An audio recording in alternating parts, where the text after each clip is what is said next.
Oke deh teman-teman, kalian sedang menyaksikan Cerewetin Bisnis Teman, video yang gue buat untuk ngebahas bisnis temen gue. Untuk kali ini lagi-lagi masih bisnisnya teman-teman Sedes, dan khusus untuk teman-teman Sedes, selain gue upload di video di YouTube berupa video di YouTube, tapi juga gue upload di Instagram, namanya Sesa UMKM atau UMKM Sesa, gue yang buat tapi gue yang lupa.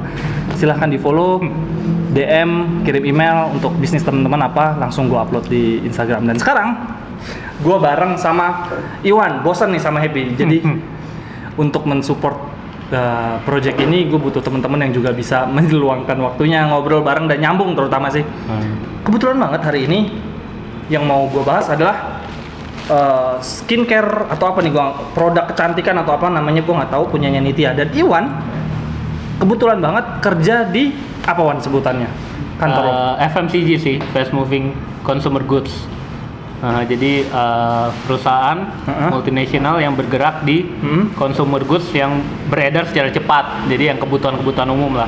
Cuman bukan primer, tapi ya salah satu yang dibutuhkan itu masyarakat.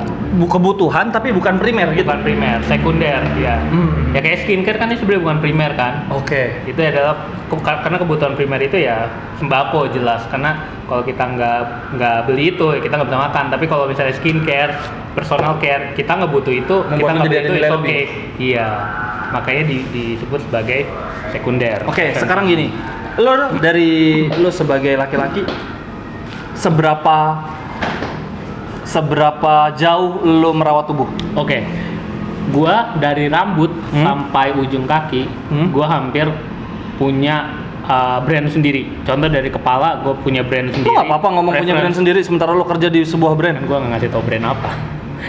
Dan kebetulan brand apa namanya di perusahaan gue tempat bekerja itu hanya skincare, body lotion, man face wash. Terus ya kalau untuk cewek dia punya untuk skincare ya, untuk yang make up removal dan lain-lain gitu. Jadi inilah Nivea guys, Nivea. Jadi ini buat Angga nih. Wih, gile. Ini apa, Wan? Maksudnya? Jadi ya ini tunjukin dong.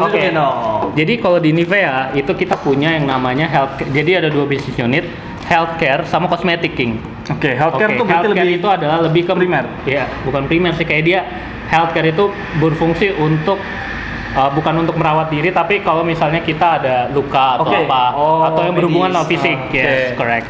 Nah, ini healthcare. Di Nivea itu kita punya produk namanya Hansa Plus King. Dulu lu kalau misalnya punya Hansa Plus Plaster, Tenso Plus, Handy Plus, itu produknya Nivea. Itu udah ini healthcare. Udah mendarah daging banget itu. Iya. Yang paling dekat dengan kehidupan kita dulu dari anak-anak kan. Iya. Dan ini adalah healthcare. Koyo apa maksudnya beda? Koyo. Oh, hangat jadi ya. Kalau dulu kan cuma tempel. Oh, ini tapi bukan buat lukanya, ini juga penghayatan. Bukan, ini healthcare. Jadi dia supaya misalnya lu pegel, terus lo otot lo nyeri, ya lo pakai ini supaya kayak ada fungsi di mana lo bisa kayak meregangkan otot segala macam. Ini koyo. Mungkin banyak banget, Wan. Banyak. Serius, Wan? Iya, buat lo. Nah ini. Wih, gokil. Ini skincare, ini untuk lip care, ini salah satu produknya. Jadi ini untuk merawat. Jadi ini beda sama lipstick King. Kalau lipstick itu kecantikan, kalau ini untuk merawat bibir. Kenapa? Karena kalau misalnya, terutama ini sangat berfungsi di negara-negara yang tropis. Bukan, justru dingin. Karena kalau dingin kan pecah-pecah. Kalau di tropis nggak terlalu. Makanya ini lip care, ini disebut lip care. Itu ya buat orang-orang yang tinggal di negara yang dingin. Kalau di Indonesia ya supaya lembab gitu. Nah, ini body lotion Nivea. Nah, ini yang tadi nih, ini salah satu skincare, body lotion. Ini juga salah satu skincare, makeup removal. Ini personal care, King. Jadi dia bukan skincare, ini personal care untuk deodoran. Itu yang paling barunya dari kantor lo? Iya. Antibakterial. Nah, ini juga Cherry Blossom, ini apa sih namanya nih, jojoba oil body shuffle. Nah, body shuffle beda. For men ini ya? Enggak, ini for woman. Jadi apa? Oh, new aja. Gue baca dari sini, men. Lo baca. Kalau Nivea for men, di Nivea selalu dibilang ada men-nya, men. Gitu. Dan warnanya beda, walaupun gue buta warna tapi beda. Yes. Iya. Nah, ini lah. Terus yang gue tanyakan adalah setiap karyawan Beiersdorf bisa ngasih gini semua? Dapat pasti. Oh, makanya lu bisa ngasih gue. Gue pikir iya. Dapat, men. Gitu. Wah, ini keuntungan lo kerja di ya salah satu perusahaan FMCG gini sering dapat produk gratis. Oke. Produk gratis gue ya buat ini nggak gratis sih ini. Ya lumayan lah endorsement buat. Ya pasti ada. Ya pasti ada nilainya. Iya. Kalau gitu sebelum mulai ngebahas tentang produknya Nitya, ceritain dulu deh men, lu dulu bisa masuk kantor ini gimana? Karena gue yakin teman-teman pasti banyak yang pengen bercita-cita untuk kerja di kantoran yang gak cuman menghadirkan gaji, gengsi segala macam, tapi kan lumayan kalau lu kerja di apa contohnya ya? Kayak gue dulu deh kerja di HR consultant. Apa pernah gue pakai itu produk buat gue hidup pribadi? Enggak kan? Apa gue mau ngetes IQ gue? Enggak. Kalau lu kan, lu gimana dulu cerita bisa masuk di perusahaan ini? Jadi sebenarnya ini ceritanya ya salah satu keberuntungan juga ya. Jadi gue di approach. Jadi gue sebelum kerja di Nivea ini atau di Beiersdorf ya nama PT-nya. Jadi bedanya Beiersdorf ini sebenarnya one on one sama kompetitornya L'Oreal. Oke. Cuman L'Oreal kan yang dikenal brand. Kalau Nivea yang dikenal brand, tapi company-nya nggak terlalu terkenal Beiersdorf. Nah ini gue di approach sama HR-nya. Waktu itu gue masih kerja di Smart as financial accountant. Nah gue coba waktu itu sebagai accountant kan.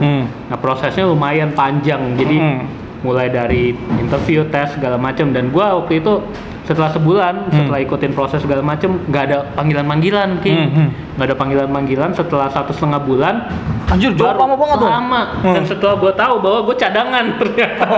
Jadi orang yang seharusnya ada di posisi gue saat itu nggak jadi. Akhirnya gue yang dipanggil. Itu yang disebut rezeki nggak kemana gitu. Rezeki nggak kemana, bener. Jadi gue bukan pilihan pertama sebenarnya. Pilihan kedua. Tapi untungnya sampai sekarang udah 6 tahun di Nivea ya. Dan sekarang lo posisi sebagai? Posisinya sebagai controller lah, control head. Jadi fungsinya di bawah finance, tapi kita fokus ke controller. Jadi kalau di finance itu ada yang disebut dengan accounting, finance accounting, operational finance, ada yang disebut dengan controller atau manajemen. Jadi ini memastikan bahwa bisnisnya itu nggak jauh dari visinya company gitu. Jadi planningnya ada di situ, planningnya ada di gua. Berarti pengetahuan lo nggak cuman sebatas di hitung-hitungan angka uang dong? Sense intuisinya juga itu yang lagi gue latih, sense of business-nya betul kan, karena tadi lu soalnya sempat ngomong bahwa harus sesuai dengan penggunaan uang, harus sesuai dengan visi perusahaan. Betul sekali. Jadi gunanya kita adalah make sure bahwa resources-nya perusahaan yang dipercayakan ke Beiersdorf Indonesia itu benar-benar digunakan secara baik investmentnya. Jadi nggak segampang itu kita spend uang kayak misalnya lo mau iklan di mana? Ya misalnya lo lihat iklan, ya lo misalnya mau lihat iklan Nivea di TV atau di digital. Nah itu nggak sebatas kayak gue pengen placement di digital. Enggak, semuanya ada kalkulasinya. Kayak Unilever ini spend sebanyak apa sih? Nah, dan approved by bidang approved by finance otomatis. Karena ya itu kita mau misalnya kompetitor kita kan Unilever sama Nivea, Unilever sama L'Oreal. Misalnya ada yang namakan share of voice. Kalau misalnya kita mau market share segini, kita harus spend sebanyak mana sih? Nah itu yang kita kalkulasi. Tunggu, berarti yang gue jadi pertanyaan adalah ketika akhirnya ada keputusan bisnis yang keliru atau nggak tepat sasaran, yang disalahin bidang yang mengajukan atau yang menyetujui? Yang menyetujui. Hah? Yang serius lo? Serius. Tapi nggak 100% ya. Karena pasti ada. Karena pasti finance itu selalu based on fact, data. Data historical bisa berbeda karena dengan at the end ternyata ada perubahan dinamika. Dan kita nggak bisa expect segala yang terjadi. Kayak contohnya tahun kemarin ada COVID, siapa sih yang nyangka akan ada COVID? Padahal kita bisnis plan-nya udah jelas. Kita mau spend di Maret apa aja, kita mau spend di April apa aja, tapi kan tiba-tiba ada COVID. Nah, itulah dinamakan kita harus agile. Kita harus adjust bisnis plan kita ketika ada COVID, apa yang harus kita cut, apa yang harus reduce tanpa mengurangi plan kita untuk growth. Karena at the end yang dibutuhin perusahaan itu adalah volume yang meningkat. Karena kalau naik harga apa segala macam itu nggak akan sustain. Ini insight tersendiri nih buat teman-teman yang berbisnis atau mau punya bisnis, bahwa ternyata untuk membuat keputusan bisnis kita harus punya dua perspektif. Satu perspektif yang misalkan perspektif sales and marketing mungkin berbeda dengan perspektifnya finance gitu. Ini kan lo mengadu perspektif sales apa lain dengan perspektif lo kan. Sementara kalau kita bisnis semuanya kita yang mutusin, ya semua jadi bagus-bagus aja. Betul. Dan itu menariknya adalah kita sering adu argumen atau berdebat dengan good way ya dengan sales dan marketing. Karena kenapa? Karena mereka selalu based on research. sesuatu yang pasti tapi nggak pasti. Tapi kalau finance selalu based on historical. Oke. Ditambah dengan kayak projection misalnya lu IMF, Bank Dunia, berapa sih market growth, kita compare. Enggak kok misalnya gue mau jualan di Indonesia, contoh misalnya jualan ini nih, produk yang akan datang, dia bilang nih gue mau hargain 15.000, karena 15.000 untuk pasaran itu 15.000 itu untuk misalnya di Indonesia ini cukup untuk produk lip care. Tapi dari finance ngelihatnya untuk pertumbuhan ekonomi sekian akan ada dan nggak cocok gitu. Iya, dan lu beli ini misalnya lu 12.000. Ya lu mendingan gak usah datengin ini kalau cuma lu jual 15.000 karena at the end ya lu akan rugi karena ya lu nggak akan spend cuman untuk beli raw material tapi lu juga Untungnya pasti juga marketing, yes, people, dan itu yang sering kita argumentasi untuk nentuin harga aja. Itu kita bisa diskusinya panjang, harga doang loh. Belum lagi kalau misalnya kita mau gimana cara masarin ini, gimana lah, dan lain-lain, promosinya segala macem. Oke, menarik. Oke Wan, sekarang kita masuk ke produknya Nitya. Pertanyaan pertama sebelum kita nanya Nitya ini apa yang jujur juga gue nggak tahu.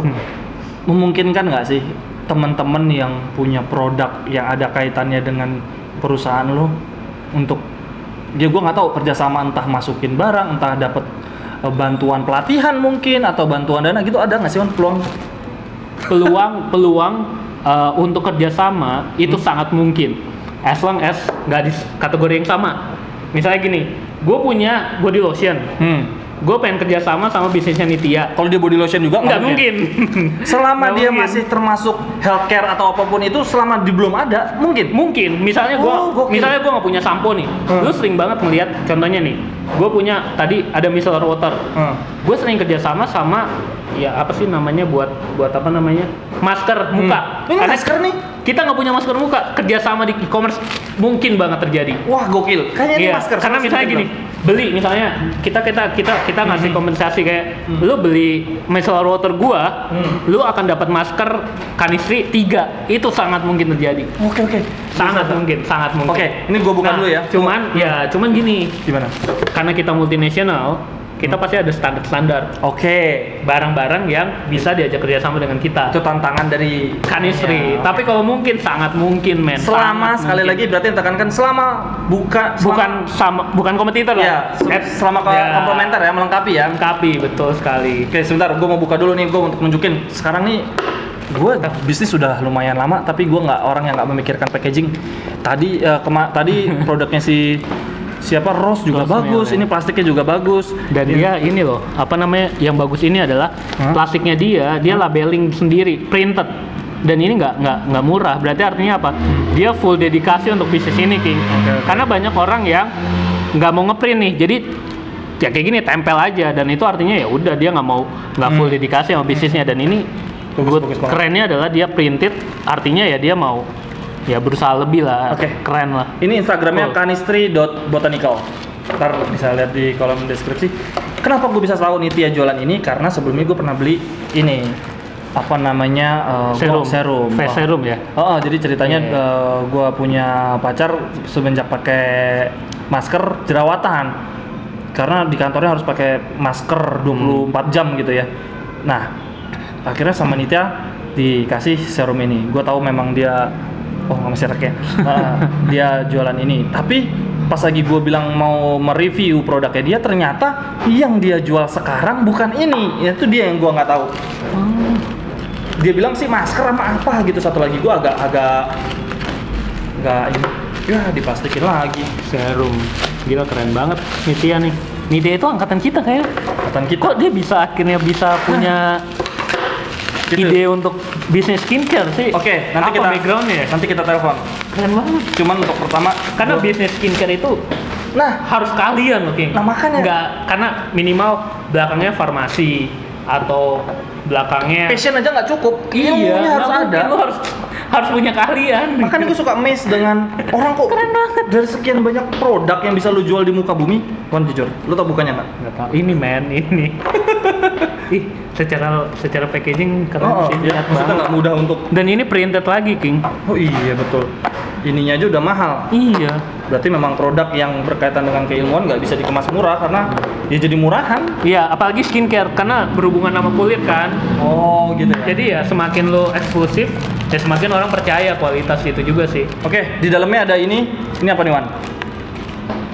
Overnight research. Oh, Hydrating Purifying Essence Tonic. ini flyer nih. Jadi dia ngasih tahu Apa itu? ada kandungannya, Apa waktu produknya? pemakaiannya, ada BP POM-nya, Iya, Oh. di Bepom. masker juga sih ini. Oke, coba kita langsung telepon aja deh. Penasaran karena gue juga nggak tahu jujur aja mau ngomongin apa. Kalau punyanya Ros, Piyama kita masih ada. Semoga nih Tia Masih ngangkat common deh. ya, masih common. Ini gila sih ini. Karena jujur aja nih gue nelpon nih bener-bener. Aduh, semoga nih Tia Dan ngangkat deh. kalau misalnya emang di perusahaan bagus, benar-benar bagus sih ya. Nggak jarang orang yang beli kayak Citra. Lo tau nggak Citra itu sebenarnya bukan produk Unilever? Oh gitu. Bukan. Jadi karena dia tahu ini homemade, dibeli sama Unilever. Berarti kayak gini dong, Kayak gini bisa jadi. Oh. Bisa jadi. Aduh, nih Tia nggak ngangkat lagi. Bisa jadi misalnya L'Oreal nih tahu nih produk ini, dia bilang, "Ah, ini ya gue rebranding aja, ini jadi part of L'Oreal Iya, family." iya. Mungkin banget. Ya ini akuisisi namanya nih. Halo, Nit. Nit. Nit, gua mau ganggu sebentar, maaf. Ini bisa ini nggak sih loudspeaker? Ini gua lagi loudspeaker. Ini gua loudspeaker. Oke, iya. Ya, Nit, gua lagi sama Iwan.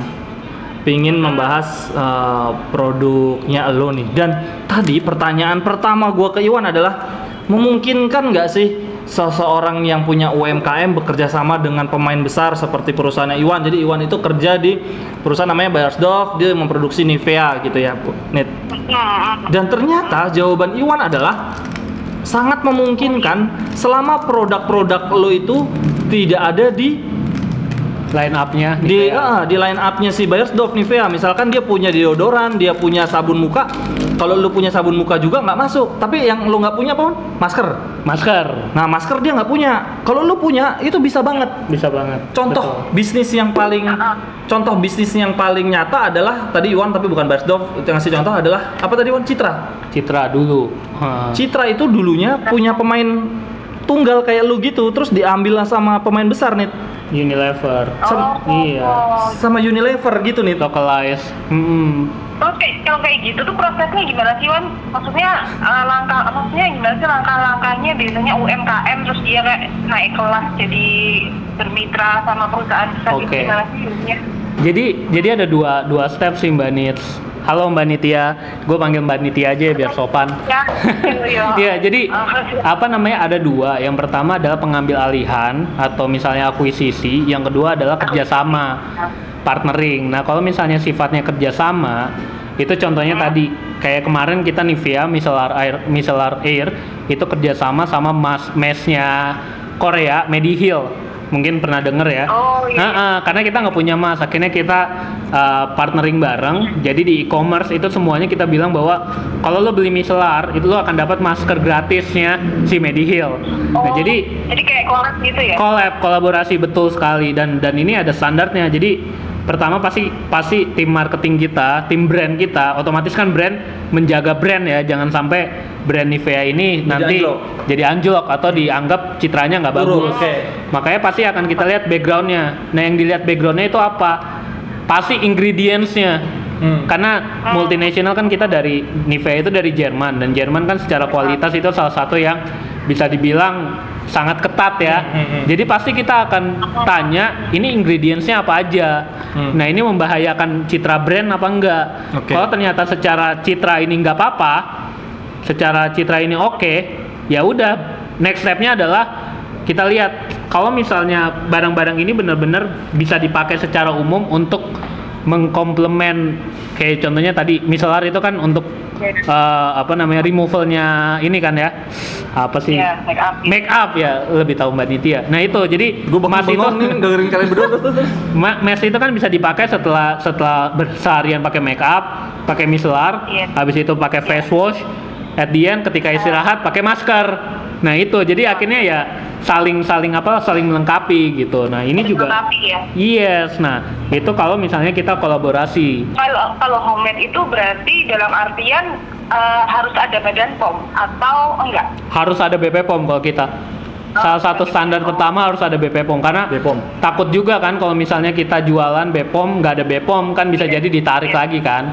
Iya. Nah, Nit, terkait BPOM, ini lu semua BPOM, Nit? Iya, semuanya udah BPOM. Iya, Iya, yang keren. gue itu maksudnya yang dua itu yang kemarin aku bilang ke kamu itu lagi. Oke, ini yang lu kirim 2 nih. Ini apa nih? Yang warna biru apa yang warna coklat ini apa nih? Yang warna biru itu sleep mask. Ini bukan sleep mask, overnight mask. Jadi kayak belum tidur pakai itu, kemudian paginya baru dicuci gitu. Iya mungkin ngerti kali ya. Nah itu fungsinya sih buat kayak itu kan ada AHA, PHA, mungkin Iwan juga tahu. Jadi itu buat kayak mengangkat kulit mati. Nggak tahu Mbak gitu. Nit ya. Nggak tahu ya. Nggak tahu tapi nggak benar-benar Tapi nggak expert. tapi Nit, gua kagum banget Nit, packaging lu keren banget, Iya. sumpah. Gua Iya, kagum, gua banget. merinding gua ngeliatnya. banget Mbak. Terus kalau yang coklat? Yang coklat itu toner sih, toner kayak essence toner, jadi kayak gabungan antara essence sama toner kayak gitu. Jadi kan biasanya kalau cewek-cewek tuh kalau setelah cuci muka itu biasanya pakainya toner baru essence. Nah itu bisa di apa namanya toner dan essence jadiin satu kayak gitu loh, biar kayak lebih praktis kayak gitu. Oke. Hmm. Oke. Kemudian nih, waktu itu gua kan sempat beli produk lo juga untuk ngilangin jerawat. Terus sekarang ternyata produk lo yang lo kirim ke gua adalah 2 ini. Jadi maksudnya lo punya 3 produk atau gimana sih, Nit? Enggak, jadi ada produk. Jadi dulu sebelum aku bikin 2 produk ini, itu tuh aku udah punya banyak produk gitu loh. Nah, karena kan ini sistem yang aku pakai sekarang kan maklon, kayak apa sih namanya, bikinin ke perusahaan lain kayak gitu kan. Maklon ya. Nah, kayak gitu. Nah ternyata setelah aku lihat, maksudnya kayak riset-riset kecil-kecilan gitu, ternyata yang paling dibutuhkan di pasaran itu malah semacam masker, sleep mask kayak gitu, sama toner-toneran kayak gitu lah pokoknya. Oke. Nah kayak gitu kan, maksudnya karena memang maklon itu modalnya nggak sedikit, jadi kan pasti kita nggak bisa kan semua produk kita baca. Oh. Jadi kita harus milih beberapa produk yang kira-kira di pasaran itu Paling laku. Oke. Nah itu yang 2 tuh yang ternyata menurut apa namanya istilahnya riset pasarku, yaitu 2 produk itu yang dibutuhkan di pasaran. Itu akhirnya ya udah 2 produk itu yang akhirnya aku proses untuk badan POM. Oke, selalu bisa dapat certified BPOM itu gimana? Maksudnya lo nyerahin barang ke BPOM teliti, kayak dapat sertifikat halal gitu, nggak mengandung apa atau gimana sih sampai dapat BPOM? Jadi kalau aku dari aku sendiri kan kalau badan POM itu kan memang harus ada badan usaha ya, maksudnya kayak Oke. IPC dan macam. Ada syarat-syaratnya. Cuma di sini karena aku itu terbatas, aku UMKM, aku belum punya alat yang memadai untuk membuat produk-produk yang istilahnya steril. Oke. Dan akhirnya kita harus bekerja sama dengan perusahaan lain, kayak gitu loh. Bermitra dengan perusahaan lain. Nah di sini istilahnya maklon, kayak aku formula nih, bisa nggak kamu bikinin? Kayak gitu. Oke. Nah kayak gitu, terus ya mereka menyanggupi bisa, terus kita bikin MOU, kemudian mereka mengajukan berapa sih namanya, apa namanya, quantity, minimum of quantity, pokoknya jumlah Volumenya ya, minimum volume requirement.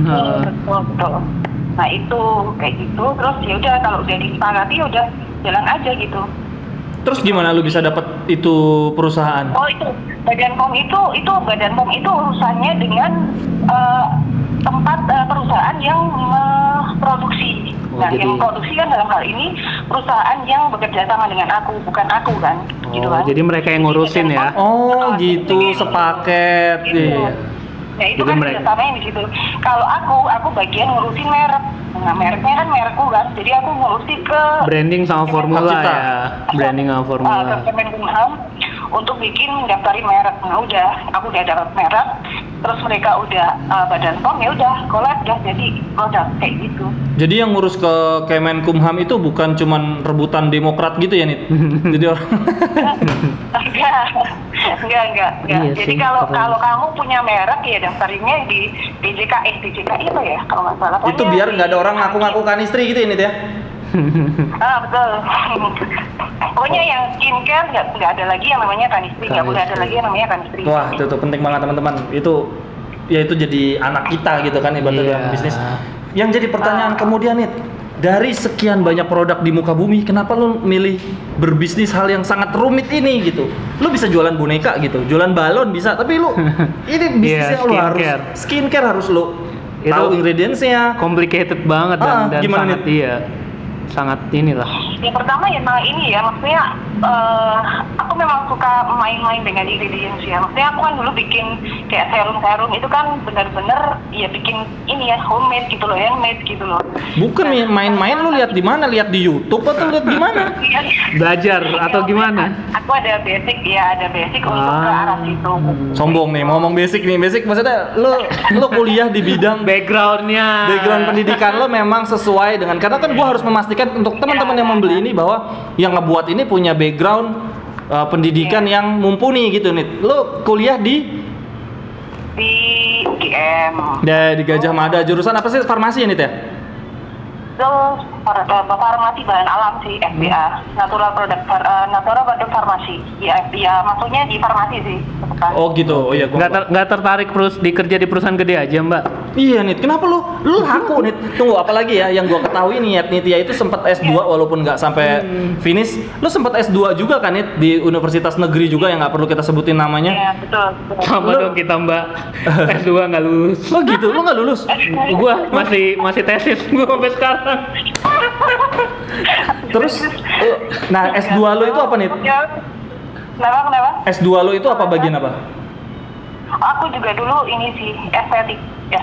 Tuh. Estetik Di keren. Indonesia. Ada Sebenarnya nilai jual dia di perusahaan kayak gua ya. Laku banget ya? Laku banget. S2 estetik ngapain apalagi orang yang punya manufacture di Indonesia dan mereka punya badan riset sendiri di mana bisa localize produk. Kalau Nivea kan disayangkan kita nggak bisa localize produk, maksudnya kita selalu punya badan research di luar negeri dan kita cuma bawa produk ke sini. Tapi banyak banget perusahaan yang punya badan research di Indonesia, L'Oreal, Unilever, Wardah, sebut merek ya nggak apa-apa ya.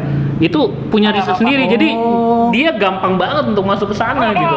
R&D itu kan. Iya, R&D gitu ya. R&D, exactly. Oke. Tapi oke lah Mbak. Oke, keren banget ini. Keren banget. Terus Prosesnya gimana Mbak Nitya? Akhirnya karena kan apa ya? Ini tuh kan pasti nyoba-nyoba ya. Dan orang kan kalau misalnya nggak punya passion yang cukup dan nggak punya background yang oke, pasti kan menyerah. Ini nggak jadi.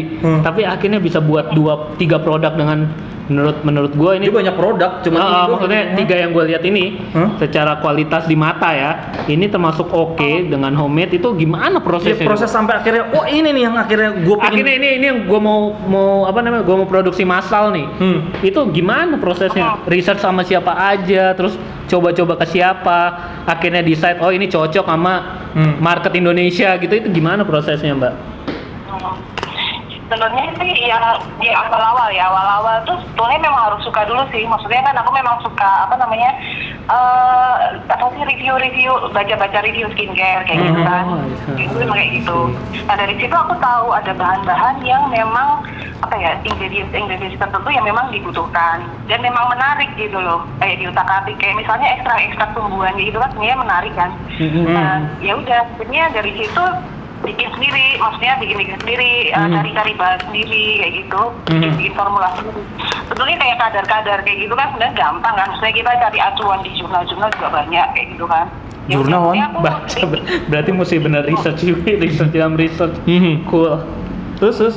Jadi ya udah, jadi aku sebenarnya banyak menulis formula sih gitu. Jadi setelah ada, maksudnya waktu itu aku nggak ada ide maklon ya, tapi setelah ada ide itu ya udah gimana sih caranya biar bisa maklon gitu. Ya udah cari modal lah, kemudian menghubungi tempat untuk yang bisa untuk maklon itu. Ujung-ujungnya kegigihan untuk mencari tahu supaya bisa melangkah ini ya. Betul. Jadi maksudnya maksudnya jangan, aku mikirnya jangan sampai cuma di sini-sini aja, cuma nulis-nulis formula, kemudian baca-baca jurnal gitu. Maksudnya itu kalau nggak bikin sesuatu juga percuma kayak gitu kan. Ya udah akhirnya gimana sih caranya biar itu bisa menjadi sebuah produk kayak gitu. Udah, Oke. Ini ya cari-cari itu perusahaan yang tadi itu. Set, Nit. Perusahaan nonton itu. Terakhir Mbak, terakhir mau nanya. Oke, mau nanya Ini- soal jam 9 nih ya. gue di restoran, Bayu udah ngelirik-lirik. Ini paling penting nih Mbak. Lo nggak akan punya bisnis dan bisnis bagus kalau misalnya secara distribusi nggak punya plan yang cukup nih, plan yang komprehensif nih. Nah, Mbak Nitya gimana caranya untuk mendistribusikan ini, produk ini? Caranya gimana? Karena salah satu poin penting untuk berbisnis adalah distribusi kan. Nah, gini gimana nih? Distribusi Idenya? ke pasarnya lu gimana? Iya, betul. Itu yang biar Oh, orang-orang ini pada ya, tahu. eksekusi ke pasarnya. Sekarang sih lebih aku lebih bekerja sama reseller sih. Jadi ada Oke. beberapa reseller yang memang mereka tertarik. Ya udah akhirnya mereka ambil produkku dengan harga sekian, dan selain itu juga aku pakai influencer itu udah pasti, kemudian pakai influencer itu juga. Lu dapat influencer dari mana nih? Lu cari aja, oh nih followersnya banyak nih, terus gua pakai deh gitu atau gimana? Jadi ketika kita bikin brand, kemudian kita mengiklankan, itu udah datang sendiri semua, menawarkan diri kayak Oh gitu. Betul sekali. Nah itu mereka menawarkan diri, dan itu nggak satu, ada banyak banget kayak gitu. Oke, Nit, denger-denger Ya udah, jadi ya. denger-denger lu udah di approach sama marketplace juga kan, Nit? Udah. Keren. Gue siap ya, Nit. Gue siap bantu kalau lo butuh tenaga untuk presentasi segala macam apapun, Nit. Ya, Ntar siap. tinggal nunggu aja ada kontak dari Nivea kali aja. Oke, Nit. Selanjutnya lu coba pikirkan gimana supaya masuk ke Nivea, karena jujur banget gue pas lagi cerita sama Iwan, wah ini pas banget. Iwan bisa, ya ada pintu lah paling nggak, hal yang mungkin nggak diketahui oleh banyak orang. Oke deh, Nit, sampai di sini dulu. Terima kasih banyak. Keren banget. Sukses selalu buat bisnis lo ya, Nit. Semoga kita ketemu face to face ya Mbak Nit. Iya, siap. Oke deh, bye-bye, Nit. Bye. Dah. Keren banget. Ya. Gua nggak nyangka teman-teman Sedes itu ternyata Iya, keren ya. keren loh. Keren banget kan bisnis Beyond ini. expected, sangat keren. Keren. Dan kita, Nggak nyangka gua. gua harap sih lu dan Happy punya waktu untuk kita ngebahas gini bisnis teman-teman, karena lagi-lagi ini bukan cuma soal bikin produk teman-teman jadi diketahui banyak orang dan laku, tapi kan membuka peluang banyak hal, insight. Betul. Dan siapa tahu yang ngedengerin pembicaraan ini lagi pingin bikin bisnis skincare juga, kan nggak ada nggak ada salahnya kan. Jadi kita berbagi ilmu aja. Dan kita juga dapat ilmu. Gua dapat ilmu banget nih. Gua kan cuma memfasilitasi, gua intro ngaco lo dari tadi. Keren banget. Oke deh, teman-teman, sampai di sini dulu cerewetin bisnis teman. Sekali lagi, silakan bisnis teman-teman sampaikan aja di DM, di IG, di email. Nanti gua Iwan atau gua Happy atau mungkin kita bertiga akan cerewetin masing-masing produk. Sekali lagi terima kasih banyak, Wan. Lu nggak cuma hadir di sini tapi ngebawain gue oleh-oleh nih. Jadi ada sebelum ada Chemistry X Nivea beneran, ini ada di sini dulu. Amin. Oke deh. Nanti gua coba cek. Ada mau kalimat apa lagi? Enggak sih, Samen? pokoknya bisnis itu nggak gampang, dan gue sangat salut sama orang-orang yang udah memulai langkah pertama untuk mencoba bisnis, karena itu nggak gampang. Jadi salut deh, Karena keep it up. basic gue, Iwan dan Happy semua sama. Kita kantoran dulu, gue sama Iwan naik omprengan, duduk di depan berdua. Tapi detik ini gue menyerah bekerja di kantor. Akhirnya gue murni berbisnis. Iwan sampai detik ini full di kantor, Happy detik ini setengah kakinya. Gue masih belum berani untuk bisnis, makanya gue salut banget sama Dan orang gue juga yang salut udah sama mulai bisnis. orang yang rela bangun 4:30 pagi setiap harinya untuk ke kantor. Itu udah jadi alarm tubuh sendiri ya. Betul banget. Oke deh, sampai di sini teman-teman. Mau bisnis, mau apapun, teman-teman mau bisnisnya apapun kita support. Silahkan sampaikan sini. Mau jadi influencer juga kita bisa bahas, ngobrol bareng. Mau ada yang sekedar IG-nya ngasih kata-kata motivasi, mau dong Instagram gue di publikasiin, nggak apa-apa, kita ngobrol Bisa. juga. Atau minta, Angga, tolong dong, gue mau ilmu soal ini, tolong gitu dibahas. Gitu Oh, juga bisa. kan? Nanti gue ngundang teman-teman saya pinter-pinter banget. Pinter-pinter teman-teman saya pinter banget, kakak kelas, adik kelas. Oke, sip. Thank you. Betul. Sampai di sini dulu. Bye-bye.